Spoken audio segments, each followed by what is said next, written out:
Hey everybody, what's going on? Wow, you're not going to believe this. I had to go to the Mac store again this morning. I just got back. I was there right when they opened and I was out of there in 5 minutes. But ah, Big Kitty ate the cable again, $170 cable. Ah, I'm so upset. Anyway, uh, Big Kitty ate the cable. And so I went to the Mac store and got a new cable. But this time I tested it, it works.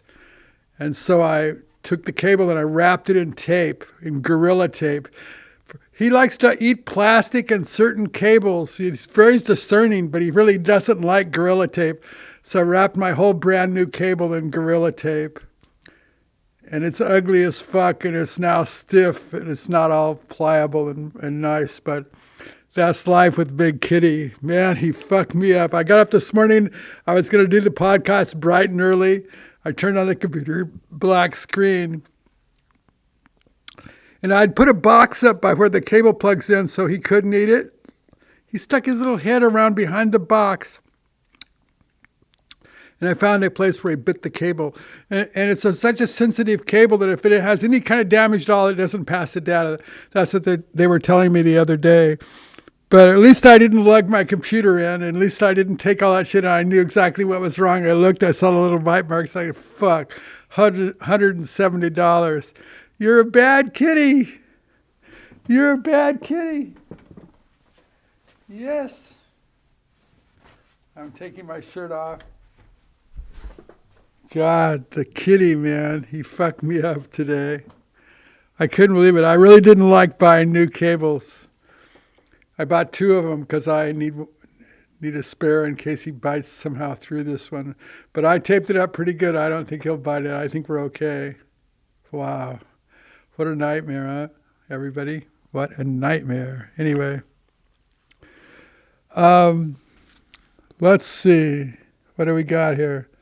Oh, thank you for liking Kelly Bosch's videos. All you people that said you really dug them and you thought it was cool. Thank you so much because just a fan of that stuff. It looks so cool. Wasn't that one yesterday so cool? The black and white video, the little band video. God, that was just the hippest little band, and that was all AI. I was just blown away. That girl is so diverse, and thank you also for noticing how diverse she is. She does these beautiful, dreamy ones, and then cartoony ones, and then silly ones. And then she did that one yesterday. That came out of left field, black and white. That was so hip and cool looking. I was loving it, man. And I'm so glad a bunch of you said you liked it. I felt really good about it. Because whenever anybody says anything negative, I take it to heart, you know. And so when people go, I don't like AI, I just like freaks me out, you know. Anyway, but yeah. So thank you for that. Chrome Dome, is that your name, Chrome Dome? What a funny handle. Yeah, that's your YouTube name, Chrome Dome. Anyway, whatever works for you. I'm not bummed out when I talk about stuff. Yeah, I'm not bummed out. Nothing bums me out, as you can see. So yeah, and you're very polite in your video, and your comments are very thoughtful. But believe me, I'm not bummed out. What is this? If I could only read my own writing. Yeah, there's nothing bums me out, so you don't have to apologize for bumming me out. What was my favorite career of all the careers I've had? Well, I wouldn't say I've had any careers. I'm just a musician, you know what I mean? And my favorite thing of all the things I've done, and I've been super successful in the restaurant business, and that's definitely not my favorite thing, you know. Playing music, that was my favorite thing. So there you go. I guess I am nostalgic because, but I still play music all the time. But my favorite career by far was music. It was the most fun. It was great. It was only a certain amount of years, but it was great. I mean, I'm still living it every day. I'm playing and singing and doing stuff. Oh, I talked to Dylan. He said he's going to come over this week maybe. I'll have him show me how to put that thing that I recorded that I liked. The only thing I've ever recorded I liked in my whole life. Anyway, that was that. Yeah, the best part. I'm very proud of Killer Shrimp. I didn't know it was going to be such a miracle in my life. I cried the first 5 days it was open, because thought it was the end of my creativity. I was selling plates of food for a living, and I thought, oh no, how did I wind up selling plates of food for a living? But it turned out to be a miracle, and it's just really freed me up, and I really love Killer Shrimp. And like I say, somebody stopped by yesterday that watched the podcast from Minnesota, and they sat down and talked to me. I think that was Minnesota. Anyway, it was cool seeing them, and I love the restaurant, and I love all the people I meet, and everything's cool there. Somebody asked me,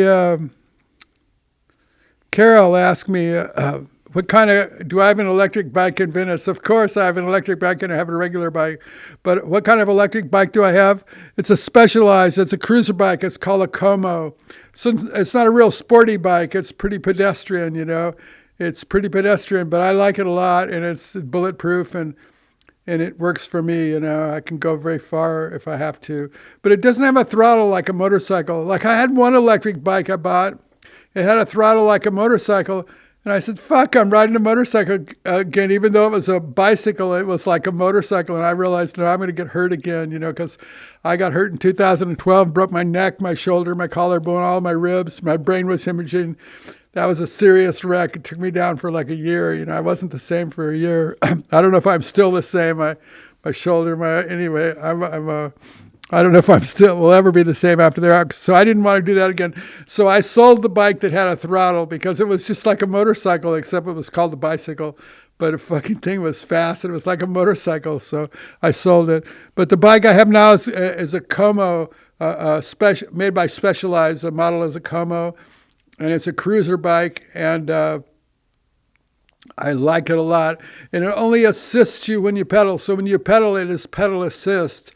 And that's the electric part of that bike. But it has different levels of pedal assist, so you can make it go pretty fast and stuff. But I'm not a speed. I have to watch myself because I tend to want to do everything fast. Like when I rode my motorcycles and stuff and my scooters, I was just riding fast and I got hurt.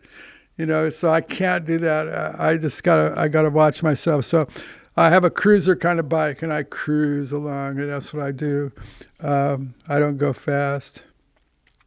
Somebody asked me about the going from organ to piano, and that was sort of gross. You know what it was?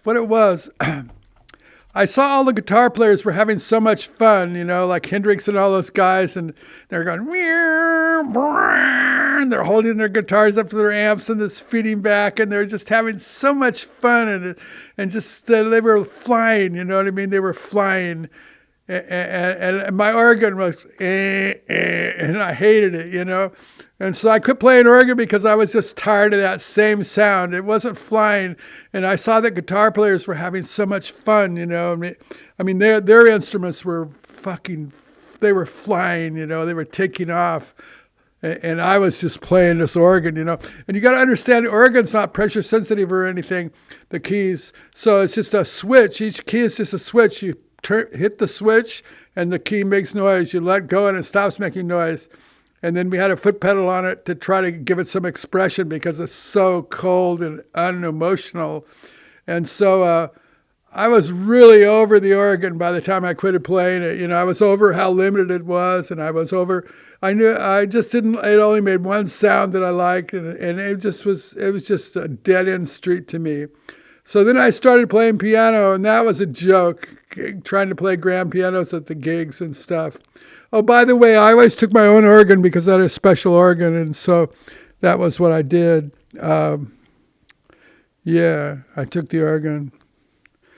So I was really tormented at that point when I was playing music, and I was a headliner by that time, and I hated the organ, and I thought guitar players were having all the fun, and I wasn't having the fun that they were having. I just felt totally like I had made a wrong turn somewhere. I should have played guitar earlier, and then I would be flying and having fun like everybody else. But instead, I was playing organ, and it wasn't fun. Man, it was just like, anyway. But I'm glad some people liked it.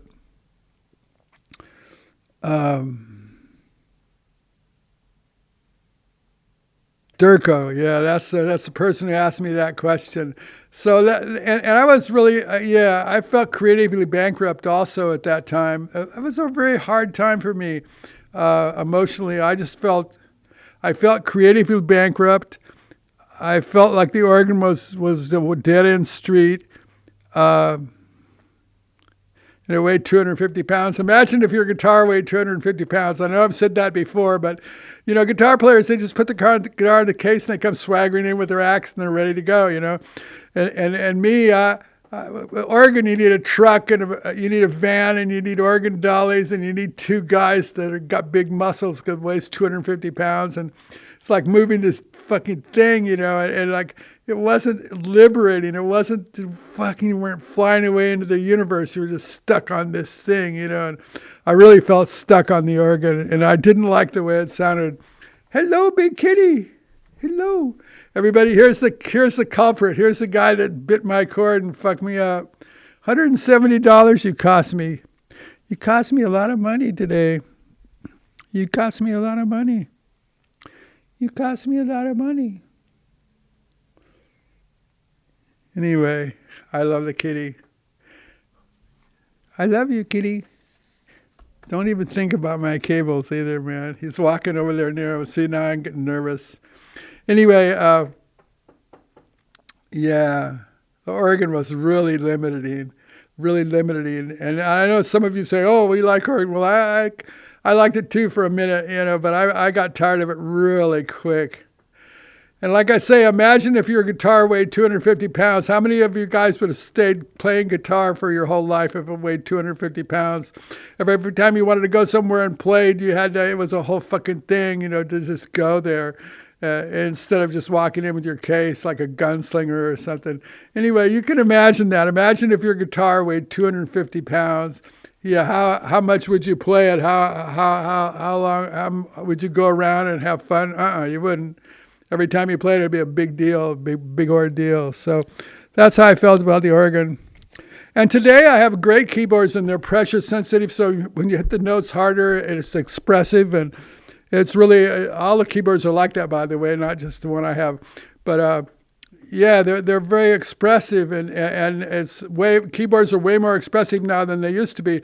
But I'll tell you something, the last sounds when I'm going through all the sounds, looking for sounds that I like to play, very rarely do I play an organ sound because there's sounds in there I like better. Sometimes I will play an organ sound, but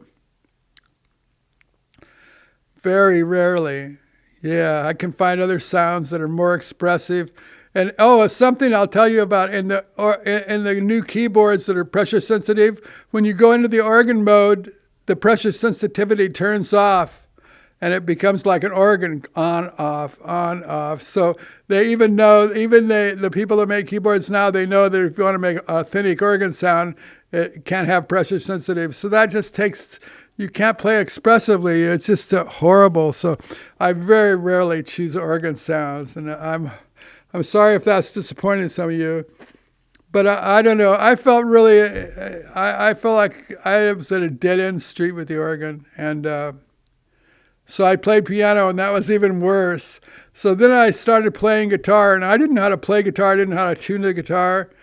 My first gig, I got there, and the guitar was all out of tune. I told my guys to tune it. They didn't know how to tune it either, and one of them tuned it, and they tuned it up too high, and the strings and the neck was all bowed up, and it was so screwed up. And I came out, and I played, and then everybody started booing. It was really bad. I was really playing bad. I could barely play. I just got the guitar, but being musical, I sort of could play. But anyway, so I started playing guitar, and then I realized I'm not a great guitar player, and I probably never would be a great guitar player. So then I got bummed out about that, and then I just stopped playing altogether, man. I just stopped, and I felt creatively bankrupt. That's the best expression I could come up with to explain how I felt then. I just felt like I had nothing to offer, and you got to understand, I'm real self-critical always. That's like my overriding theme in life.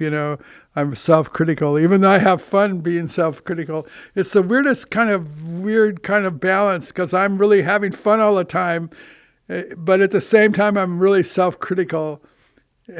and I sort of don't care, because I just accept that I'm not a good guitar player, and I'm self-critical, and that's just who I am. And I me my. Here we are talking. I didn't know what I was going to talk about today. I just see I me my. Thank goodness you guys asked me some questions. Oh, somebody said I was a chick magnet, and girls like me. I don't know why they did, but that was. I guess I was lucky. Lucky thee. A lot of my friends call me Lucky thee because I do these things and I get lucky. But I was lucky with girls. Girls kind of liked me, I liked them too. So it was a two-way street. Anyway, yeah, that's funny you say that. Who said that? E. Carter. Yeah, E. Carter. Okay. Rick, I played my own Hammond organ. I said that a minute ago. Yeah, I played my own Hammond organ. I'm not proud of it, by the way. It was a grueling thing. But I did have the best Hammond organ. I got to admit, my organ was better ass than anybody. Nobody had an organ that could do what mine could do because I had a generator that went an octave lower than a B3. So everybody think, how do you get that big bass sound? My organ went a whole octave lower than a B3. And I had percussion on all the lower drawbars, which you don't have in a regular organ or a B3. So, I had percussion on every drawbar, so I could percuss any of the drawbars. So I percussed the first and the third drawbar, and man, it would hit like boom, it hit you right in the chest. And anyway, it was like big time wrestling on the drums and organ. Yeah.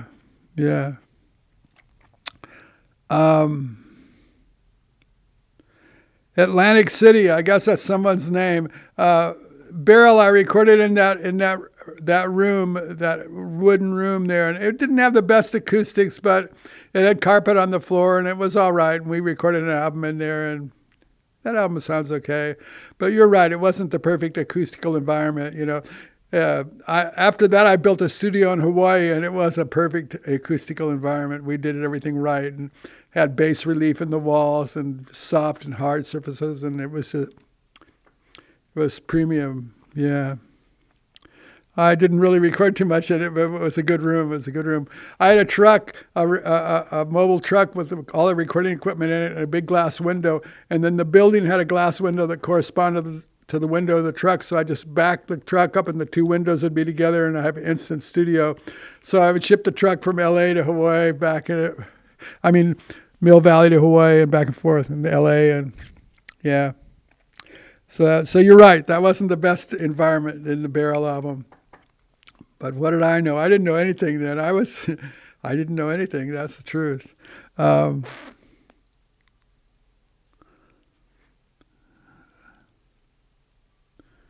Yeah, Fresno, a gig in Fresno. Yeah, I always sort of felt like I was from Fresno too. I felt like I was from the San Joaquin Valley, even though I was from Atwater, which was like 60 miles away from Fresno. I went to junior college in Fresno, so I was like a valley kid, one of those farm kids from the valley, and yeah. And that set, I remember that set got short, and I think Irving Azoff at the time was working for Jerry Heller, and he was there at that set, and I think he was there. I can't remember. It's kind of foggy. But the promoter came out and asked me to come back in and play some more, and I just said no, and I split, But like that was right when I was going through an emotional kind of, I wouldn't call it a nervous breakdown, but it was emotionally I was very, very conflicted about the organ and everything I was doing, and I was trying to play guitar, and it was a weird time then in that set. I remember that set. We cut a little short. I wasn't having fun. I just said fuck it. Anyway. And oh, by the way, Billy, you're not bugging me. Yeah, people are so apologetic and polite on their comments, but yeah, none of you are bugging me. Even if you disagree with me, you're not bugging me. I'm not one to get bugged out by shit. I bug myself out. I don't let others bug me out. Yeah. Oh, Donna, I'm glad you mentioned the back episodes, because it's the truth. I never know sort of what I'm going to talk about. So sometimes I talk about all these different subjects in one podcast, and it's not reflected in the title of the podcast. So she was absolutely right in her comment. She said, if you're watching my stuff, you should go back and watch the episodes, because you never know what I'm going to be talking about. And some of the stories are really good. Some of the animal stories are just shockingly good. There's a few that are my favorites. I like the scary lion story, man. I like that because I know that story. That I know how I felt and how afraid I was. That was really a good story, but I think that has a title to it. Anyway, have you all watched my movie? Come on, guys, watch my movie. Please watch my movie. If you watch my movie, you'll have a better feel for who I am right now, living in Venice. You know, it reflects my neighborhood, my life in Venice, and I tell a few animal stories from the past. It's a pretty comprehensive movie. If I would like. I made that movie. I was thinking I got to put all this stuff down so my grandkids know that shit, you know. I'm saying hi to Gia, my granddaughter Gia. Hi, Gia. Hang in there. Don't let school bug you, man. You're gonna be okay. What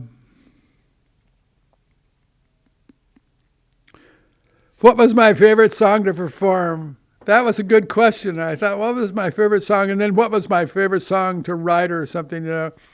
I would say the song Heidi High was one of my favorite songs to perform, because the audience sang along, and the lyrics was Heidi High, hey, everybody's stoned, so am I. And the audience would go, so am I. And it was like, it felt like a real communication with the audience. So I always loved playing Heidi High. Do you know what I mean? I felt like it was my big hit song, you know. I could play a medley of my hit. Yeah. And that was a good song because people would respond to it, because it was the biggest song I had. But as far as my favorite song, it would have to be Heidi High. It just something about that song. It always felt really good to me. I felt in the spirit of where I was at, and it seemed like the audience related too, you know, like, anyway, Heidi High was a good song for me. Somebody asked me if I raced anything other than karts. Yeah, for a very short time, I raced Formula Ford. I bought a Formula Ford from Winkleman, and I raced Formula Ford a little bit, but I didn't like that especially. I don't know what it was. I was a karter, man. I like those karts, those lay-down supercars that went like 140 miles per hour. That was my thing. The Formula Ford, I wasn't that good at driving it. It was just I didn't click with that, but I raced Formula Ford, yeah. God, somebody asked me if I ever got loaded and watched Gilligan's Island. I never watched Gilligan's Island once in my life, you know. I'm just not a real TV guy, you know. Like somebody asked me one time about Seinfeld. I've never seen an episode of Seinfeld. I know that's sort of history too, but there's just there's just cultural TV events that I just missed because I've never really been that into TV, you know. Unless they're boxing, then I watch. Or racing. Yeah, I'm one of those guys, you know, I watch boxing and racing, and that's the kind of TV I like, you know. But as far as Gilligan's Island, I'm afraid not, man. Afraid not, yeah. Plus, I grew up in California, you know, there's a lot, you can go outside all the time. The weather's really good. You know, some parts of the country, it's hard to get outside all the time. So you sit inside all year long and watch Gilligan's Island. Anyway, that's the end of the questions. Is that the end of the podcast? It might be. God, I can't tell you. I like going to the Apple store as much as I hate it. I like it. It's my 7th trip. I think I got the cord kitty proof. I think I've kitty proofed the cord. If I'm lucky, the cord is kitty proofed. And the fucking cat ate the cord again. I couldn't believe it. The screen was black when I turned it. I went, oh no, not again. So I was looking at the cable because I had all this little boxes in front of it, so he couldn't get to it. And I was looking around, and I couldn't barely see it. I felt this little area. Oh fuck! He bit it again. Oh man! And it isn't like he gnawed it and gnarled it out. It's just one little bite, and then the cord doesn't work. Anyway, it was a Thunderbolt cable, and expensive little cables. I look at that cable, I go, why does this cable cost so much? I think Apple is, I don't know. I think they're screwing us, but that's Apple for you. I like Apple, so who am I to complain? But I think I kitty-proofed the cable. I hope so. Anyway, I didn't even know if I podcasted today or not. I was so bummed out because I was going to podcast hours ago, like 4 hours ago. And I went, oh, shit. The kitty bit the cable. I was so bummed out. Yeah. I know I'm starting the podcast and finishing the podcast with the same story, but that's how it goes some days. This is episode 152. Yeah, I really wish anybody who hasn't seen my movie would go watch the movie. Tell me you watched it too. Give me a comment. And then also hit the subscribe if you're not subscribed. We're clawing our way toward 1,000. When nobody has gone slower than me. I must be the slowest growing podcast in the world. My friend Randy, he put his podcast up and instantly had a few thousand people. I've been at it a year and a half and I don't even have 1,000, you know. I mean, 14 months or something. Yeah, I was telling Randy that. I says, damn, Randy, you start your podcast and already you have a zillion people and I start mine and I do it and try so hard and I only have this many people. But we're all having fun, so who am I to complain? So hit the like button also. You can hit the like button. That'll tell the algorithm, Uncle Algo, to recommend us. Obviously, it's not recommending me because I'm not getting a lot of hits on my podcast. Anyway, it's very perplexing. But I'm not doing all the stuff. I watch all these videos about all the stuff you're supposed to do, and all the stuff you're supposed to do is technically beyond me. I'm not really good technically. I can talk a lot and I play pretty good, but the computer thing, man, it's hard for me. It's just, I try. Anyway, at least I got it now so I can podcast. That's one thing. And I like that you're all here. Those of you who are here and listening, that's cool. We're having fun.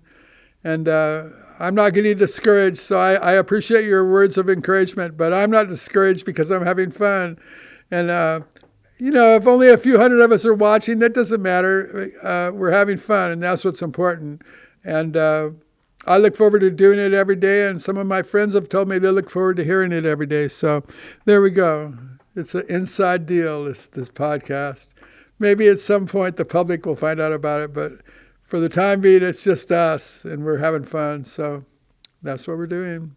So hit the subscribe button if you're not subscribed. Beg your friends to subscribe so we can get to 1,000. 1,000 is some mythical number that means absolutely nothing. I'll get to 1,000 and I'll go, so what now? So I'm at 1,000 subscribers. All it'll mean is we got some stupid commercials in the middle of our fun. Anyway, I'm going to get out of here. I know it's a short podcast today, but that's life. They might be getting really short. I'm running out of stories. I'm going to save my mind-fucking story. Oh, excuse me. My mind-blowing story. I'm going to save it till... I'm going to save it. Yeah. Until I get 1,000 subscribers. And I'll tell you the story. You're not going to believe it. You're going to go, Lee, you're such a bonehead, man. That's...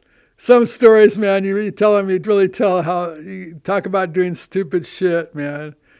Yeah, this is going to blow your mind how stupid I can be at times. Anyway, but I'm enthusiastic and I'm a side tripper. I'm a side tripper. God. I like the Apple Store. I was looking at a laptop today. I was going, laptop, if I had a laptop. I was thinking about that. A couple of people have said I should do comments while I'm podcasting. I think that would be a distraction because you know how I talk and I go from subject to subject. If I was reading questions while we were going live, I think it would change the whole feel of the podcast. I don't think it would be as much fun, It would be like not as much fun. Plus, somebody might say something that really bugs me and then I would be all fucking bummed out in front of everybody. I'd be going, fuck. Anyway, yeah, yeah. Big kitty. What kind of kitty are you? What kind of kitty are you? Come here. Come here. Big kitty has to make one more appearance before we go. Wow. This is okay. I'm going to get out of here. He's not cooperating. I'm not cooperating. I'm out of stories. I'm out of stories. I can start repeating stories. I've noticed that on some people's podcasts, they tell the same old story over and over about themselves. You know what I mean? I already told my stories. Yeah, but I think you'll like it. Hey, come here. Come here. He's running around crazy. Okay, I'm out of here. I have nothing else to say. Hi, Phinia. Hi, Cam. Cam, Phinia said you were watching my podcast. I was so glad to hear that, man. I really got to tell you, put a smile on her face. Oh, finally, Cam's watching my podcast. Anyway, Phinia, I hope you're having fun doing the AI. I'm looking forward to seeing the latest results. Yeah, I'm looking forward to the latest results. Wasn't that video of yesterday of Kelly Bosch's or day before yesterday a mind blower? The black and white video. Oh. That AI test or whatever she called it. Man, I've watched that a few times. That's so good, you guys. If you haven't watched that one, go watch that one. Wow. That one was good. It was good. I liked it so much. Yeah, I'm gonna get off the podcast world and I'm gonna go over there and look for AI and see what I can come up with.